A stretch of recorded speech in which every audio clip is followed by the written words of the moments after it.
m'appelle Thomas Valadon, j'ai 22 ans, je suis de Bordeaux. Je pratique aujourd'hui le speedway ainsi que le grass track en discipline principale. J'ai commencé à 5 ans, juste comme ça pendant les entractes, et après j'ai vraiment commencé à l'âge de 14-15 ans.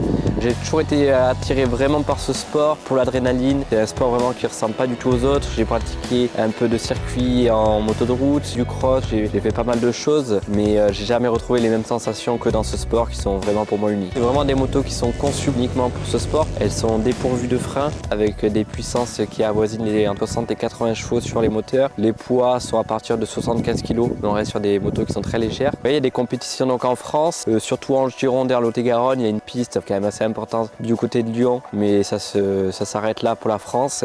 Et après c'est vraiment situé dans l'Est, beaucoup Allemagne pour le grass track, Pologne, Danemark, tous ces pays-là et l'Angleterre aussi bien sûr pour le speedway. En France depuis 2 ans, on a quelques courses qui sont retransmises en direct sur certaines chaînes. C'est très médiatisé en Pologne sur le speedway qui est une discipline très professionnelle, mais en France ça reste un peu dans l'ombre des médias. Ce qui différencie énormément ces motos des autres motos, c'est déjà le carburant, c'est du méthanol. C'est des moteurs qui ont un gros taux de compression et qui ne pourraient pas être atteints avec l'essence. Il y a un système de fourche à balancier qui est vraiment très différent des autres motos, que ce soit de cross ou autre.